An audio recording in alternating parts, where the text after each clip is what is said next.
கர்த்தருடைய பரிசுத்தமான நாமத்துக்கு மகிமை உண்டாவதாக.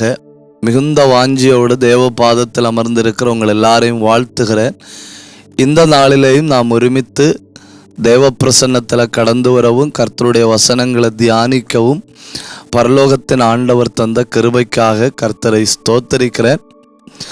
தேவனை ஆராதிக்கவும் தேவனுக்காக மும்முரமாய் செயல்படவும் தேவ வசனங்களை அறிந்து கொள்ளவும் நீங்கள் காட்டுகிற வாஞ்சைக்காக கர்த்தரை ஸ்தோத்தரிக்கிறேன். அதற்கு தக்க பலனை கர்த்தர் உங்களுக்கு தந்தருளுவாராக என்று நான் ஆண்டவரை நோக்கி ஜெபம் பண்ணுகிறேன். எபிரேயர்கள் நிருபத்தின் 3ஆம் அதிகாரத்தை நாம் கற்றுக்கொண்டு வருகிறோம். இது நம்முடைய பாடத்தினுடைய 22வது வகுப்பு. எபிரேயர் நிருப பாடத்தினுடைய 22வது வகுப்பு. கடந்த நாட்களில் இஸ்ரவேல் ஜனங்களை குறித்து நாம் கற்றுக்கொண்டு வருகிறோம்.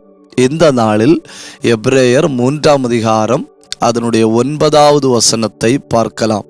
எபிரேயர் 3ஆம் அதிகாரம் 9வது வசனத்தில், அங்கே உங்கள் பிதாக்கள் என்னை சோதித்து 40 ஆண்டுகள் என் கிரியைகளை கண்டார்கள் அப்படின்னு வேதம் சொல்லுகிறது. இஸ்ரவேல் ஜனங்கள் ஆண்டவரை சோதித்தார்கள். அதாவது வேதம் சொல்லுகிறது தேவன் அவர்களை சோதித்தார். ஆனால் எபிரேயர் 3:9 சொல்லுகிறது உங்கள் பிதாக்கள் ஆண்டவரை சோதித்து. இவங்க அவரை சோதிச்சிருக்கிறாங்க. இவங்க ஆண்டவரை சோதித்து என்ன கண்டார்கள்? இவர் நம்பத்தக்க தெய்வம், இவர் நல்ல தகப்பன், இவரை போல் ஒருவரும் இல்லை என்று இவர்கள் கண்டார்கள். இப்போ ஆண்டவர் இவர்களை சோதித்து என்ன கண்டார்? 2 காரியங்களை கண்டார். என்னெல்லாம் 2 காரியங்களை கண்டார்? 1, எப்பொழுதும் வழுவி போகிற இருதயத்தை உடையவர்கள். 2, என் வழியை அறியாதவர்கள். இப்போ ஜனங்கள் ஆண்டவரை சோதித்து பார்த்தார்கள். அவர்கள் ஆண்டவரை சோதித்து பார்த்து அவர்கள் கண்டதென்ன? கர்த்தர் நம்பத்தக்க நல்ல தகப்பன். ஆண்டவர் அவர்களை சோதித்து பார்த்தார். ஆண்டவர் அவர்களை சோதித்து பார்த்து ஆண்டவர் கண்டது 2 காரியங்கள். 1, இவர்கள் என் வழியை அறியாதவர்கள். 2, இவர்கள் வழுவி போகிற இருதயத்தை உடையவர்கள். இந்த நாளில் நாம் ஆண்டவருடைய கிரியையை 2ஆக பிரிக்க போறோம். 1, எகிப்தியர்கள் கண்ட ஆண்டவரின் கிரியை. அதுக்கு நான் ஒரு 4-5 காரியங்களை சொல்லுவேன். அப்புறம் இஸ்ரவேலர் கண்ட ஆண்டவரின் கிரியை. அதற்கு நான் ஒரு 4-5 காரியங்களை சொல்லுவேன். முதல்ல எகிப்தியர்கள் கண்ட ஆண்டவரின் கிரியை. அதாவது அப்படித்தானே இந்த யாத்திரை ஆகமத்தில் சொல்லி இருக்கு. யாத்திரை ஆகமம் 19ஆம் அதிகாரம் 4ஆம் வசனத்தை நீங்க பார்த்தா, எபிரேயர் நிருபம் இந்த யாத்திரை ஆகமம் 19ஆம் அதிகாரத்துல தான் இஸ்ரவேல் ஜனங்களை என் சம்பத்துன்னு சொல்லி இருக்கு, என்னுடைய பெக்யூலியர் ட்ரெஷர்ன்னு சொல்லி இருக்கு, என்னுடைய ஜூவல்னு சொல்லி இருக்கு, என்னுடைய வினோதமான சம்பத்துன்னு சொல்லி இருக்கு, என்னுடைய விசேஷ ஜனம்னு சொல்லி இருக்கு. யாத்திரையாம 19ஆம் அதிகாரத்துல தான் அந்த வார்த்தை சொல்லி இருக்கு. அதற்கு எபிரேய மொழியில பயன்படுத்தப்பட்டிருக்கிற ஒரு பிரத்யேகமான வார்த்தை சகுல்லா, SEGULLAH. சகுல்லா என்கிற வார்த்தையினுடைய உண்மையான அர்த்தம் என்ன அப்படின்னு கேட்டா, எனக்கு மிக பிடித்தமான ஒரு பொருள். இப்போ நம்ம வீட்டில் பாத்திரங்கள் இருக்கும், பிளாஸ்டிக் பொருட்கள் இருக்கும், இரும்பு பொருட்கள் இருக்கும், ஸ்டீல் பொருட்கள் இருக்கும், அப்புறம் நம்ம மிக விரும்புகிற விலையேற பெற்ற பொருட்கள் இருக்கும் இல்லையா? ஒவ்வொன்றும் ஒவ்வொரு இடத்துல இருக்கும். மிக விலையேற பெற்ற பொருட்கள் ரொம்ப பத்திரமான இடத்துல இருக்கிறது போல ஆண்டவர் இஸ்ரவேல் ஜனங்களை பார்த்து சொல்றாரு, நீங்க தான் எனக்கு சொத்து, நீங்க தான் எனக்கு சம்பத்து. அப்படி சொல்லுகிற அந்த 19ஆம் அதிகாரத்தில் 2 காரியங்கள் சொல்லப்பட்டிருக்கிறது. ஒன்று, எகிப்தியருக்கு செய்ததையும், 4வது வசனம் யாத்திராகமம் 19:4. 2, இஸ்ரவேலருக்கு செய்ததையும், உங்களுக்கு செய்ததையும் கண்டீர்கள், எகிப்தியருக்கு செய்ததையும் கண்டீர்கள்.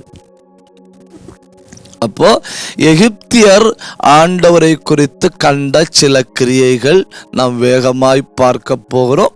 அப்புறம் இஸ்ரவேலர் கண்ட கிரியைகளை நாம் தொடர்ந்து பார்க்கலாம். எகிப்தியருக்கு ஆண்டவரை பற்றி இருக்கிற 4 வகையான அறிவு. 1, யாத்திரையாகமம் 8ஆம் அதிகாரம் 23வது வசனம். யாத்திரையாகமம் 8ஆம் அதிகாரம் 23வது வசனம். அங்க பாருங்க, எகிப்தியர்கள் இஸ்ரவேலின் தேவனை குறித்து என்ன கண்டார்கள்? வித்தியாசத்தை காண்பிக்கும் தேவன். எல்லா வாதைகளை பற்றி சொல்லுகிற இடங்கள்ல, எல்லா வாதைகளை, யூ டேக் எனி பிளாக், எல்லா வாதைகளை பற்றி சொல்லி இருக்கிற இடத்துலையும் பார்வோன் கோசேன் நாடு எப்படி இருக்குன்னு விசாரிச்சு பார்க்கிறான். கோசேன் நாடு எப்படி இருக்குன்னு விசாரிச்சு பார்க்கும்போ அங்கே ஒரு பிரச்சனையும் இல்லாதிருக்கிறது. எகிப்திலே காரிருள், கோசேன் நாட்டிலே வெளிச்சம். எகிப்திலே கல்மலை, கோசேன் நாட்டிலே செழிப்பு. அப்போ எகிப்தியர்கள் ஆண்டவரை குறித்து கண்ட முதல் கிரியை தம்மை சேவிக்கிறவர்களுக்கும் தம்மை சேவிக்காதவர்களுக்கும் இடையே உள்ள வித்தியாசத்தை காண்பிக்கிற தேவன். நீங்க ஆதியாகமத்திலிருந்து பார்த்தாலே தெரியும், இருளுக்கும் வெளிச்சத்துக்கும் ஆண்டவர் வித்தியாசத்தை உண்டாக்குகிறார். வெளிச்சத்துக்கு பகல் என்றும் இருளுக்கு இரவு என்றும் பெயரிட்டார். அப்போ நம்முடைய ஆண்டவருடைய சுபாவமே வித்தியாசத்தை காண்பிக்கிற தேவன். மல்கியா தீர்க்கதரிசியின் புஸ்தகம் 3ஆம் அதிகாரம் அதனுடைய கடைசி வசனத்தை பாருங்க. அப்பொழுது எனக்கு ஊழியம் செய்கிறவனுக்கும் எனக்கு ஊழியம் செய்யாதவனுக்கும் உள்ள வித்தியாசத்தை காட்டுவேன். கடைசி நாட்களிலே கோதுமைக்கும் களைக்கும் வித்தியாசத்தை காண்பிக்க போகிறார். அப்போ எகிப்தியர்கள் ஆண்டவரை பற்றி அறிந்திருந்த முதல் அறிவு வித்தியாசத்தை காண்பிக்கும் தேவன். எகிப்தியர்கள் ஆண்டவரை பற்றி அறிந்திருந்த 2வது அறிவை பாருங்க. யாத்திரையாகமம் 8ஆம் அதிகாரம் 19வது வசனம். நான் முதல்ல சொன்னது யாத்திரையாகமம் 8:23. இப்போ யாத்திரையாகமம் 8:19. அவர்களுக்கு என்ன தெரியுது? இஸ்ரவேலர்களின் தேவன் தேவர்களுக்கெல்லாம் மேலான தேவன். The God of Israel is the God above every gods. சில அற்புதங்களை செய்கிற இடங்கள்ல மந்திரவாதிகளும் செய்தார்கள். அதாவது நீங்க யோசிச்சு பாருங்க, வித்தை காட்டுறதா நினைச்சு தங்கள் தேசத்தை அழிக்கிறார்கள்.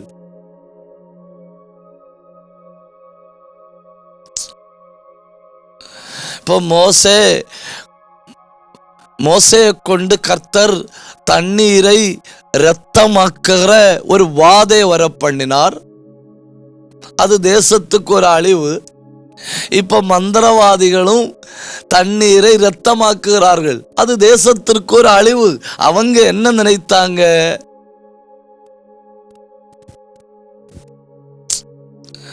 நாங்க யாருன்னு காட்ட ஒரு வாய்ப்புன்னு நினைச்சு தங்கள் தேசத்தை அழித்தார்கள். இன்னைக்கும் சில நேரம் அப்படிதானே, சில அரசியல்வாதிகள் அப்படிதானே, சில அரசியல் சூழ்நிலைகள் அப்படிதானே, தாங்கள் யாருன்னு காண்பிக்கும் முயற்சியில தேசத்தை அழிக்கிறார்கள். அப்போ எகிப்தியருக்கு இப்போ தெரிந்து போன கர்த்தருடைய 2வது கிரியை, எல்லா தேவர்களுக்கும் மேலான தேவன். 1, 2, 3 இடங்கள்ல வரும்போ மந்திரவாதிகளும் அப்படியே செய்தார்கள். ஆனா அந்த 19வது வசனத்துல வரும்போ மந்திரவாதிகள் சொல்றாங்க, this is the finger of God.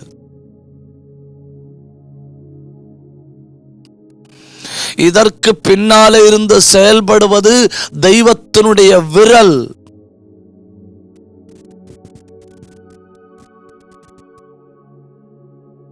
பாத்தீங்களா? அதை அவங்க வாயால சொல்லுகிற அளவுல அவர்களை கொண்டு வந்து விட்டார். ஒரு கட்டத்துல தேவ பிள்ளைகளை எதிர்க்கிறவர்கள், தேவ பிள்ளைகளுக்கு எதிராய் மும்முரமாய் செயல்படுகிறவர்கள், தேவ பிள்ளைகளோடு கூட இருந்து செயல்படுவது தேவனுடைய விரல் என்று சொல்லுகிற நாட்கள் வரும். They said this is the finger of God. அப்படின்னா அந்த மந்திரவாதிகளுக்கே தெரியுது, தெய்வத்தினுடைய விரல் தான் அசைய தொடங்கி இருக்கு. அவருடைய கையும் காலும் அசைஞ்சிட்டோம்னா நாம தாங்க மாட்டோம். இது அவருடைய விரலுடைய அசைவு மட்டும்தான்.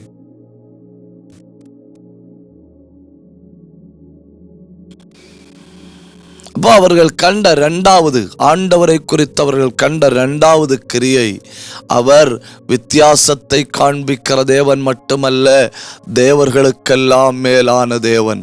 தேவ பிள்ளைகள் எதையும் குறித்து அந்தகார வல்லமையோ, ராத்திரியில செயல்படுகிற கிரியையோ, பகலில் பறக்கும் அம்போ, மத்தியானத்தில் பாழாக்கும் சங்காரமோ, எதை குறித்தும் தேவ பிள்ளைகள் பயப்பட தேவையில்லை. ஏன்னா நான் ஆராதிக்கிறவர் எல்லாவற்றுக்கும் மேலானவர்.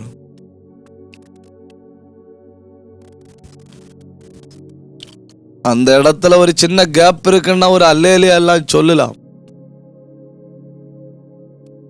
3, எகிப்தியர்கள் ஆண்டவரை குறித்து கண்ட மூணாவது கிரியை அல்லது மூணாவது அறிவு, the God who gives opportunities.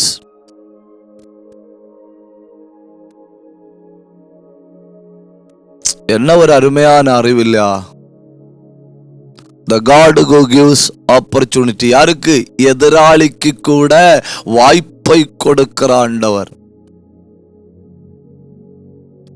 ஒரு வாதையும் அனுப்பாம கர்த்தர் இஸ்ரவேல் ஜனங்களை ரட்சித்திருக்கலாம். 10வது செய்த வாதையை முதல்ல செய்து கர்த்தர் இஸ்ரவேல் ஜனங்களை ரட்சித்திருக்கலாம்.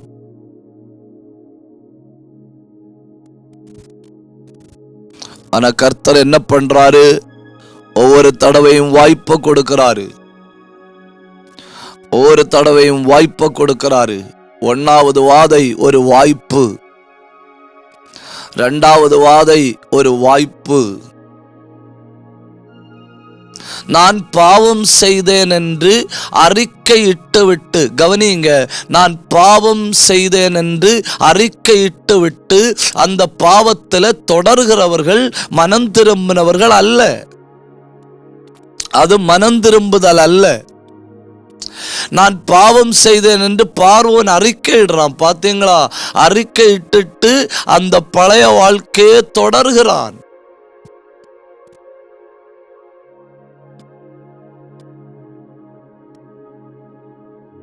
9 வாய்ப்புகள், 9 opportunities, one by one.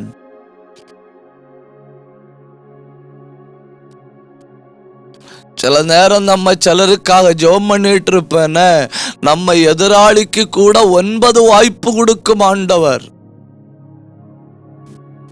வாய்ப்பு 1, வாய்ப்பு 2, வாய்ப்பு 3, அப்படி போய்கொண்டே இருக்கு. இந்த வாய்ப்புகளுக்கு இடையில எப்ப வேணாலும் மனம் திரும்பலாம், எப்ப வேணாலும் தேவன் அண்டை வரலாம், எப்ப வேணாலும் கர்த்தரை அங்கீகரிக்கலாம். வாய்ப்பு முடிகிறது வர the gate of opportunity is opened until God closes it. கபாரா சத்தராதி ஆல்பனா. பரலோகத்தின் தேவன் அடைக்கிறது வரை வாய்ப்பின் கதவு திறந்துதான் இருக்கும். அதை மனுஷன் அடைக்க முடியாது, உலகம் அடைக்க முடியாது. விமர்சிக்கிற 4 பேரோ அந்தகார வல்லமைகளோ தேவன் திறந்து வச்ச வாசலை அடைக்க முடியாது. until God closes. ஆண்டவர் அடைக்கிறவரை ஆண்டவர் திறந்து வச்ச வாய்ப்பின் கதவு திறந்தே இருக்கும்.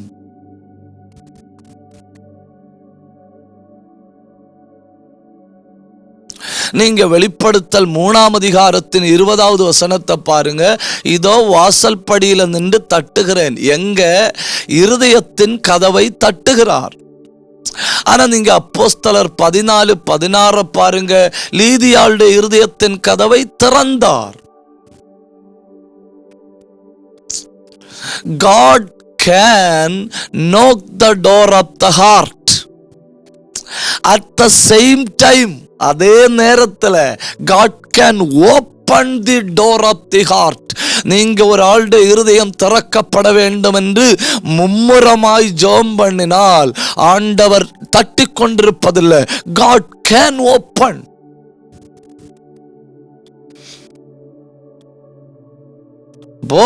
எகிப்தியர்கள் ஆண்டவருடைய கிரியைகளை காண்கிறார்கள். ஆண்டவரை ஒன்றன் பின் ஒன்றாக அறிகிறார்கள். அவரை குறித்தவங்களுக்கு வந்த முதல் அறிவு வித்தியாசத்தை உண்டாக்குகிற தேவன். அவரை குறித்தவர்களுக்கு வந்த 2வது அறிவு தேவர்களுக்கெல்லாம் மேலான தேவன். அவரை குறித்து அவர்களுக்கு வந்த 3வது அறிவு வாய்ப்பு கொடுக்கும் தேவன். கல்மலை ஒரு தண்டனை, அதிலேயும் ஒரு வாய்ப்பு. பெண்கள் ஒரு தண்டனை, அதிலேயும் ஒரு வாய்ப்பு. தவளை ஒரு தண்டனை, அதிலேயும் ஒரு வாய்ப்பு. 9 வாதை வரை வாய்ப்புகள் தான் இருக்கு. 4 எகிப்தியர்கள் ஆண்டவரை குறித்து கண்ட 4வது கிரியை பிரச்சனைகள் மூலம் மகிமைப்படும் தேவன். Please note it down. God who is glorified through the problem. நீங்க யோபுவின் வாழ்க்கையை பாருங்க. பிரச்சனைகள் மூலம் மகிமைப்படும் தேவன். You take the life of Moses, you take the life of Joseph, you take the life of Jonah, you take the life of anybody in the Old Testament, you take the life of anybody in the New Testament. God is glorified through the problem. சிங்கத்தின் குகை என்று ஒன்றுக்குள்ளே தானியேலை ஆண்டவர் வைத்திருக்காவிட்டால் அதன் மூலம் ஆண்டவர் மகிமைப்பட்டார் என்ற ஒரு சாட்சி இருந்திருக்காது. தீச்சூளைக்குள்ள அந்த 3 வாலிபர்கள் போடப்படாதிருந்தால் ஆண்டவர் அதன் மூலம் மகிமைப்பட்டார் என்கிற ஒரு சாட்சி இருந்திருக்காது. பவுலும் சீலாவும் சிறைச்சாலைக்குள்ள வைக்கப்படாதிருந்தால் சிறைச்சாலை அசைந்தது உடைந்தது என்கிற ஒரு சாட்சி இருந்திருக்காது.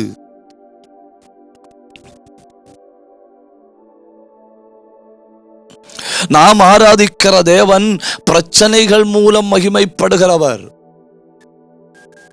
கண்ணு தெரியாத ஒருதனை இயேசுவிடத்துல கொண்டு வந்து கேட்கிறாங்க, இவன் ஏன் இப்படி பிறந்தான்? இயேசு சொன்ன பதில் என்ன தெரியுமா? He is born for the work of God. தேவ கிரியைகளை காணும்படிக்கு இவன் இப்படி பிறந்தான். இன்னொரு வார்த்தையில சொன்னா he is born for the glory of God. நான் உங்களை பார்த்து சொல்றேன் பிரியமானவர்களே, அவமானப்படுகிற நீங்கள், கேவலப்படுகிற நீங்கள், அடிமைப்படுகிற நீங்கள், துன்பப்படுகிற நீங்கள் பிறந்ததே தெய்வ நாம மகிமைக்காக. அந்த தெய்வ நாமம் மகிமைப்படுகிற சூழ்நிலை வரை நாம் சென்றடைய வேண்டுமானால் நாம் பிரச்சனைகளின் வழியாக கடந்து போக வேண்டும். We have to go through the problem.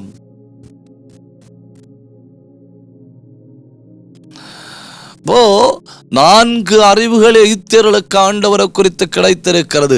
ஒவ்வொன்றா நான் ஒரு தடவை கூட சொல்றேன். எகிப்தியர் ஆண்டவரை குறித்து அறிந்த முதல் அறிவு வித்தியாசத்தை உண்டாக்குகிற தேவன்.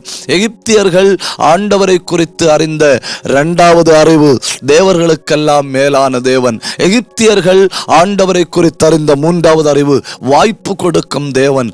எகிப்தியர்கள் ஆண்டவரை குறித்து அறிந்த 4வது அறிவு பிரச்சனைகளின் மூலம் மகிமைப்படுகிற தேவன். இதை கேட்டுக்கொண்டிருக்கிற யாராவது வாழ்க்கையில தாங்க முடியாத பிரச்சனைகளின் வழி போய்கொண்டிருக்கிறீர்கள் என்றால் நான் உங்களை பார்த்து சொல்றேன், என்ன இயேசுவிடத்துல பேதுருவை காட்டி சீசன் கேட்கிறான் இவனை பற்றி.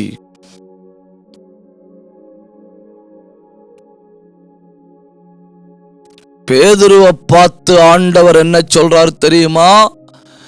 இவன் தன்னுடைய மரணத்தின் மூலம் என்னை மகிமைப்படுத்துவான். Even the death of Peter is going to glorify God.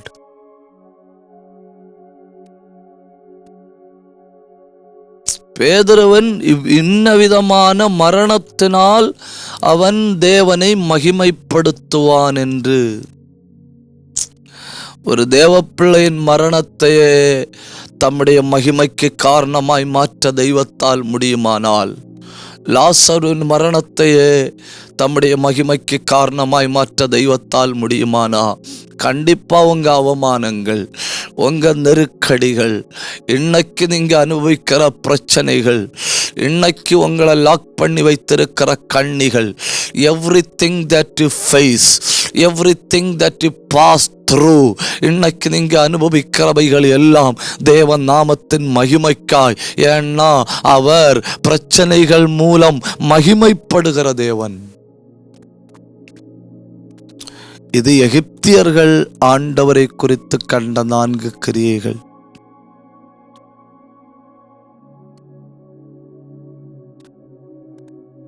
யாத்திரையாகமம் 9:18 சொல்லுது, எகிப்து தோன்றின நாள் முதல்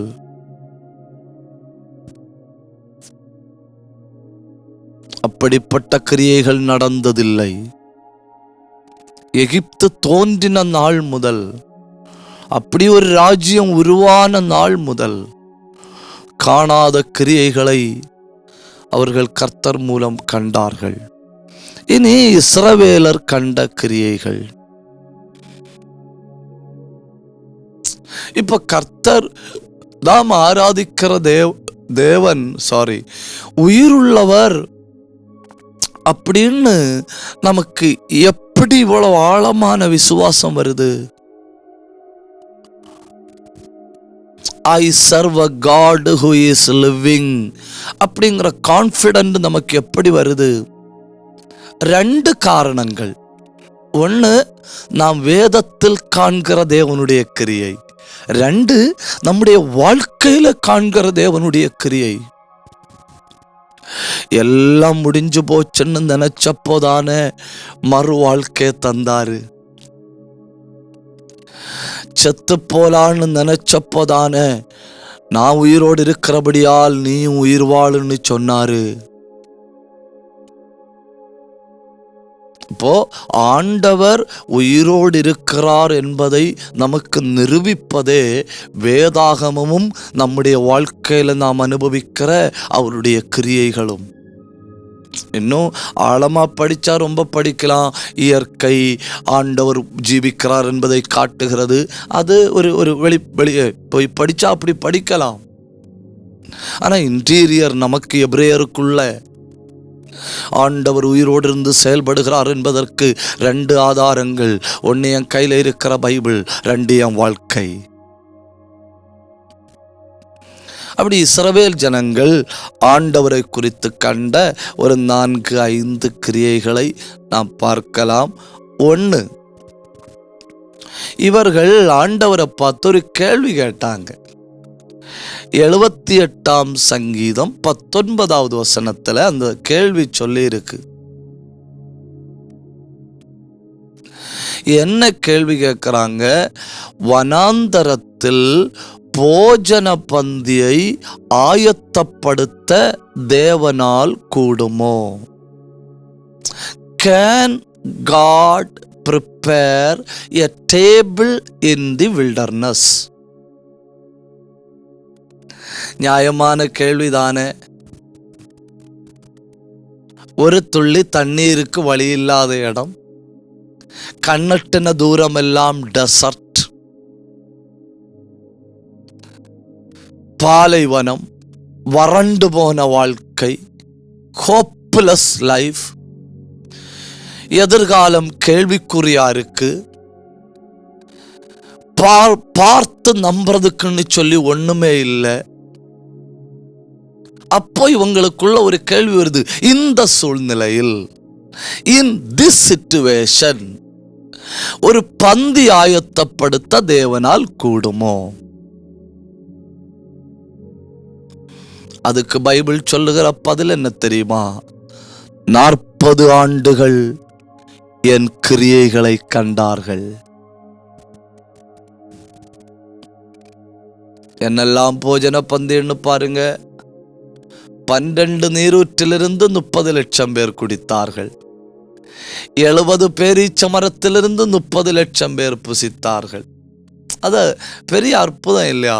70 பேரீச்ச மரத்திலிருந்து 30 பேர் 70 பேரீச்ச மரத்திலிருந்து 30 லட்சம் பேர் புசிக்கணும்னா ஒரு பேரீச்ச மரத்திலிருந்து கிட்டத்தட்ட 45,000 பேருக்கு மேல ஒரு பேரீச்ச மரத்திலிருந்து. What a great God! ஒரு பேரீச்ச மரத்துல இருந்து 45,000 பேர் சாப்பிட்டாதானே 70 பேரீச்ச மரத்துல இருந்து கிட்டத்தட்ட 30 லட்சம் பேர் சாப்பிட முடியும்.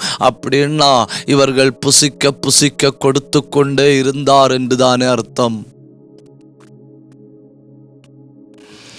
அதை கண்டார்கள். அப்புறம் மன்னாவை கண்டார்கள். அப்புறம் தங்கள் தங்கியிருக்கிற வீடுகளுக்கு பக்கத்துல பாளையத்துல காடைகள் பறந்து வந்து விழுவதை கண்டார்கள்.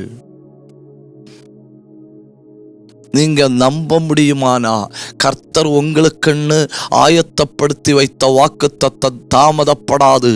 அது உங்க கூடாரத்தை தேடி பறந்து வருகிறது. Such quick it is.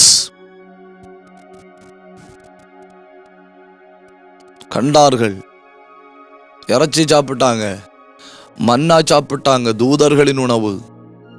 பேரீச்ச மரத்திலிருந்து சாப்பிட்டார்கள். வனாந்தரத்தில் போஜன மந்தி ஆயத்தப்படுத்த கர்த்தரால் கூடுமோ என்கிற கேள்விக்கு இஸ்ரவேல் ஜனங்கள் நெஞ்சில கை வச்சு பதில் சொல்றாங்க. ஆமாம், நாங்கள் கண்டோம். இரண்டாவது இஸ்ரவேல் ஜனங்கள் கண்ட கர்த்தருடைய செயல் அது என்ன பயங்கரமா இருக்கு இல்லையா? நீங்க இந்த ஆதியாகமம் 46ஆம் அதிகாரம் 33, 34 வசனங்களை பாருங்க. யோசேப்பு தன் தகப்பனையும் சகோதரர்களையும் பார்த்து சொல்றாரு, நீங்க பார்வோனிடத்துல போகும்போது பார்வோன் கேட்பாரு, உங்கள் தொழில் என்னன்னு கேட்பாரு. கேட்கும்போது நீங்க சொல்லணும், நாங்கள் மெய்ப்பர்கள். ஏன் நாங்கள் மெய்ப்பர்கள்னு சொல்லணும் அப்படின்னா, மெய்ப்பர்கள் எகிப்தியர்களுக்கு அருவருப்பானவர்கள்.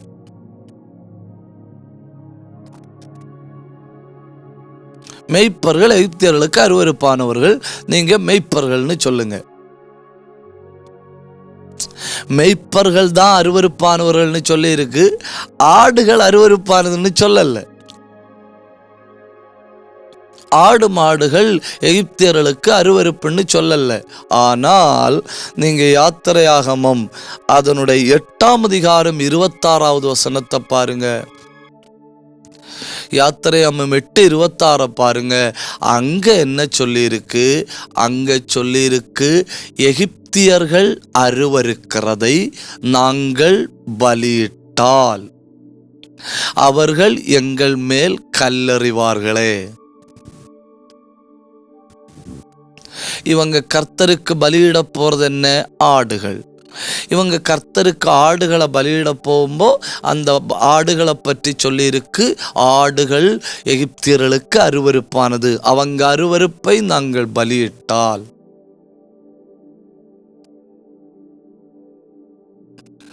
அவர்கள் எங்களை கல்லறிவார்களே. அப்ப 2 காரியம் நமக்கு புரியுது. எகிப்தியர்களுக்கு மெய்ப்பர்களும் அருவருப்பானவர்கள், ஆடுகளும் அருவருப்பானவைகள். இதெல்லாம் அருவருப்பா இருந்தா கூட அரண்மனைக்குள்ள ஆடு இருக்கு. அரண்மனைக்குள்ள ஆடு இருக்கு. அது எப்படி தெரியும்னா, இந்த பார்வோன் சொல்றான் இல்லை யோசேப்பிட்ட, உன் சகோதரர்களில் திறமையுள்ளவர்கள் உண்டானா சொல்லு, அவங்களை என் கால்நடைகளுக்கு என் மிருக ஜீவன்களுக்கு தலைவர்களாக வைக்கலாம்.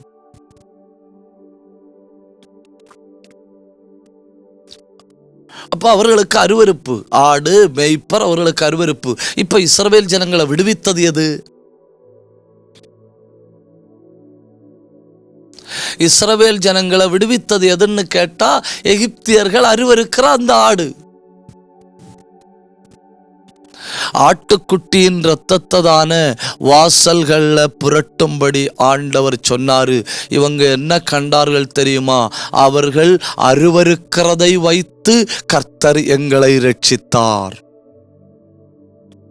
சிலர் நம்மை வெறுக்கிறது நல்லது, சிலர் நம்மை அருவருக்கிறது நல்லது, சிலர் நம்மை ஒதுக்கி தள்ளுறது நல்லது. அப்போதான் ரட்சிப்பு நமக்கு சமீபமாய் வருகிறது. எகிப்தியர் அருவருக்கிற ஆடு இஸ்ரவேலர்களின் ரட்சிப்பாய் மாறினது. சில ஆட்களுக்கு ஆராதனைன்னு சொன்ன அலர்ஜி, துதின்னு சொன்ன அலர்ஜி, சத்தம் போட்டு துதிக்கிறதுன்னு சொன்ன சவுண்ட் அலர்ஜி, வாயை திறந்து ஆண்டவரை ஆராதிக்கிறதுன்னு சொன்ன ஒரு அலர்ஜி. உங்களுக்கு தெரியுமா? மற்றவர்கள் அருவருப்பாய் எண்ணி உதறி தள்ளுகிற ஆராதனை தான் நமக்கு விடுதலையாய் மாறுகிறது.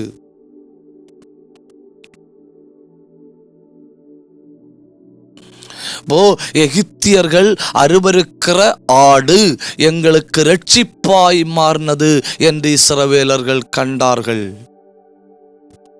இஸ்ரவேலர் கண்ட 1வது கர்த்தருடைய கிரியை, வனாந்தரத்தில் கர்த்தரால் போஜன பந்தியை ஆயத்தப்படுத்த முடியும் என்று கண்டார்கள்.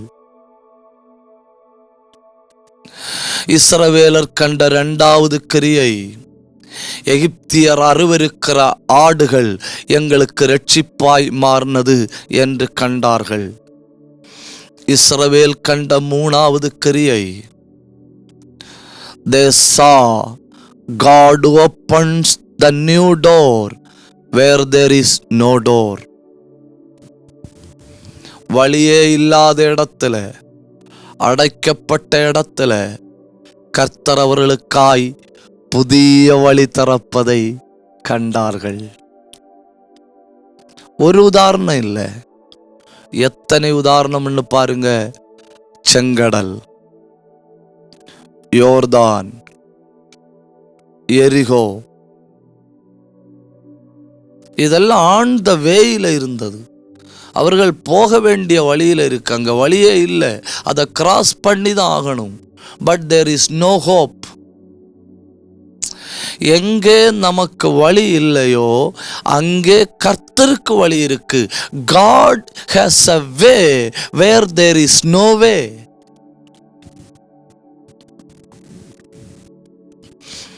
இல்லை பாஸ்டர், வழியெல்லாம் அடைஞ்சு போச்சு, இனி வாய்ப்பில்லை, இனி வழியே இல்லை அப்படின்னு நம்ம சொல்ற அந்த நிலைமைக்கு வர்றோம் இல்லையா? அப்போ நீங்க புரிந்து கொள்ளணும், எனக்கு வழி இல்லை, கர்த்தருக்கு வழி இருக்கிறது. அவருக்கு வனாந்தரத்திலையும் வழி உண்டு, சமுத்திரத்திலையும் வழி உண்டு, ஆகாயத்திலையும் வழி உண்டு, கண்மலையிலையும் வழி உண்டு. நாம் தடையாய் நினைக்கிற சமுத்திரம் கர்த்தருக்கு ஒரு பாதை, நாம் தடையாய் நினைக்கிற மலை கர்த்தருக்கு ஒரு பாதை, நாம் தடையாய் நினைக்கிற மதில் கர்த்தருக்கு ஒரு பாதை.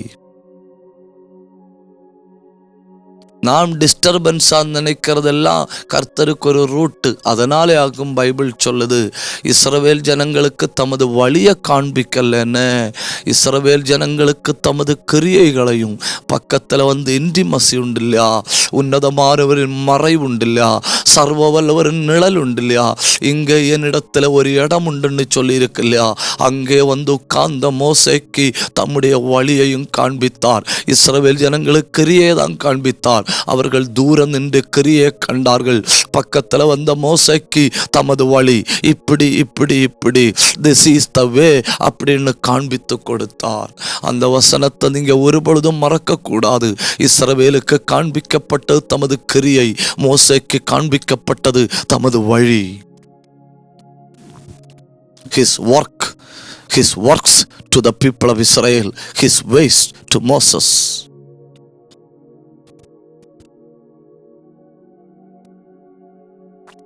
அதெல்லாம் மணிக்கணக்கா உட்கார்ந்து ஆராய்ந்து பார்க்க வேண்டிய வசனம் இல்லையா?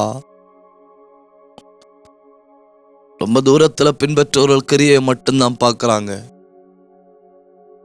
நெருங்கி நெருங்கி வாரவனுக்கு வழியே காட்டி கொடுக்கிறாரு. The route map is with the one who has intimate connection with God. தெய்வத்தோடு நெருங்கி இருக்கிற ஒருத்தனுக்கு அடுத்து என்ன நடக்க போகுதுன்னு முன்கூட்டியே தெரியுது. வழி.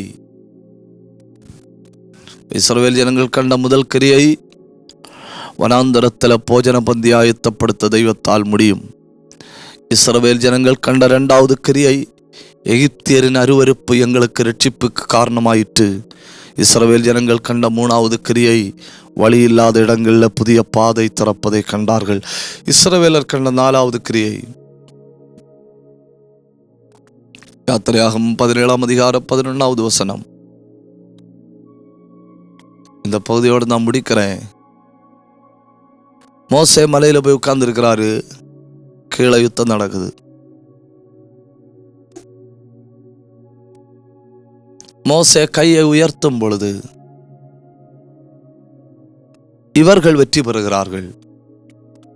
மோசே கையை தாழ்த்தும் பொழுது எதிராளிகளின் கை ஓங்குது. எல்லாரும் இதை பார்க்கறாங்க. மோசே கை உயர்த்தும்போ நாங்கள் வெற்றி பெறுகிறோம். மோசே கையை தாழ்த்தும்போ நாங்கள் தோல்வி அடைகிறோம். 2 பேர் வராங்க, ஆரோனும் ஊரும். 2 பேரும் மோசேனுடைய 2 கைகளையும் பிடித்து உயர்த்தி கொண்டு நிற்கிறார்கள். மோசேயின் கை உயர்ந்திருக்கிறது. மலையின் அடிவாரத்தில் நடக்கிற யுத்தத்தில் இஸ்ரவேல் ஜனங்கள் மேற்கொண்டு கொண்டிருக்கிறார்கள்.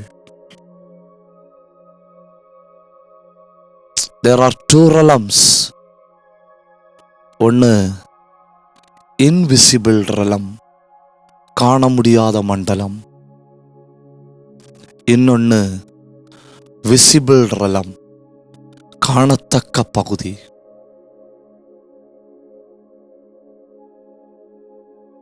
கவனிங்க, காண முடியாத பகுதியில் போய் முழங்கால நின்று கை உயர்த்த முடியுமானால் காண முடிகிற பகுதியில் நடக்கிற யுத்தத்தில் நாம் வெற்றி பெறுவது உறுதி.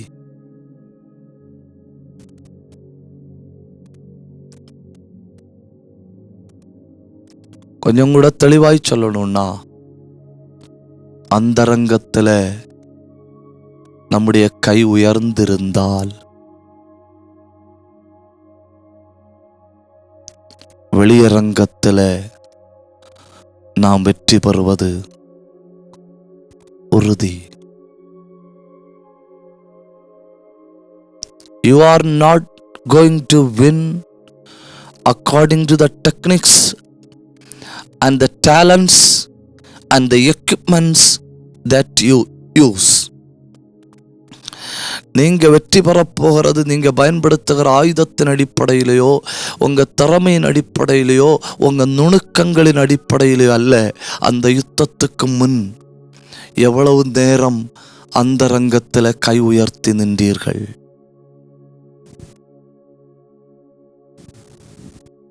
Private prayer, public victory. வெளியரங்கத்தில் வெற்றிகரமாய் செயல்படுகிற சில மனிதர்களை நீங்க பார்க்குறீங்க இல்லையா? அவங்க எல்லாமே அந்தரங்கத்தில் உடைகிறவர்கள். என்ன?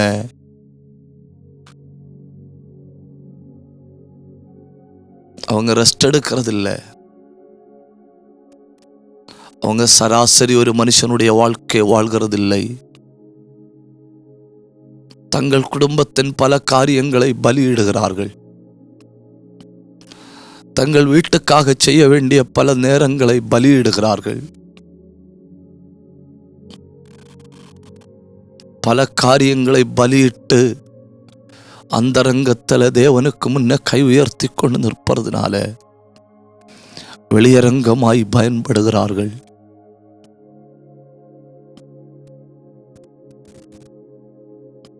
சில நேரம் நம்ம அதை திறமைன்னு நினைக்கிறோம்.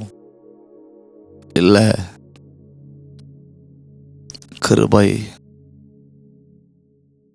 கிருபை, கிருபை. உண்மைதானே?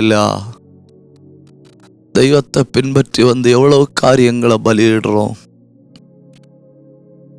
பகல்ல கொஞ்ச நேரம் ஓய்வெடுக்க முடியல, ராத்திரியில சரியான நேரத்துல தூங்க போக முடியல.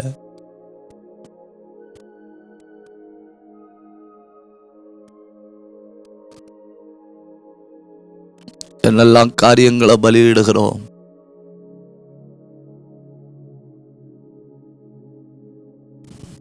கர்த்தர் நம்மளை வெளியரங்கமாய் பிரகாசமாய் வைப்பாருன. கண்களை மூடலாம், ஜெபிக்கலாம். 40 ஆண்டுகள், 2 ஜெனரேஷன், 2 தலைமுறைக்கு கர்த்தருடைய கிரியைகளை கண்டார்களானால், இந்த தலைமுறையில நாம கர்த்தருடைய கிரியைகளை பார்க்க போறோம். கிருபை உள்ள நல்ல தகப்பனே, நல்ல இந்த வேளைக்காய் உமக்கு நன்றி. கடந்த 22 வாரங்களாய் நம்முடைய ஆழ்ந்த சத்தியங்களை தியானிக்கும்படி தந்த கிருபைக்காய் நன்றி. இந்த நாளிலேயும் கார்த்திகையாவுக்காய், திருச்சபைக்காய், ஒவ்வொரு பரிசுத்த தேவஜனங்களுக்காய் ஜெபிக்கிறோம். அப்பா, எல்லார் மேலும் உடைய கிருபை தங்கி இருக்கணுமே, எல்லாரையும் பலப்படுத்தணுமே. இந்த வசனத்தை கேட்கிறவர்கள் மறுபடியும் மறுபடியும் கேட்கட்டும், மறுபடியும் மறுபடியும் உயிரடையட்டும், மறுபடியும் மறுபடியும் இந்த வசனம் அவர்களோடு பேசிக்கொண்டே இருக்கட்டும். நீர் உம்முடைய வசனத்தை அனுப்பி உம்முடைய பிள்ளைகளை தைரியப்படுத்துவீராக. நாங்கள் கர்த்தருடைய கிரியைகளை காண்போம் என்கிற நம்பிக்கையோடு முன்னேற கிருபை கொடும். எங்கள் ஆவி, ஆத்தும, சரீரம் கிறிஸ்துவின் நாளுக்கென்று குற்றமில்லாமல் காத்துக்கொள்ளும். கேட்டுக்கொண்டிருக்கிற எல்லா தேவ பிள்ளைகளையும் ஆசீர்வதியும். தாழ்த்துகிறோம், உம்முடைய நல்ல கரங்களில் தருகிறோம். ஜெபத்தை கேட்டபடியால் உமக்கு நன்றி செலுத்தி இயேசுவின் நாமத்தில் ஜெபிக்கிறோம் நல்ல பிதாவே. மௌனமாய் கேட்டுக்கொண்டு உங்கள் எல்லாரையும் கர்த்தர் ஆசீர்வதிப்பார்.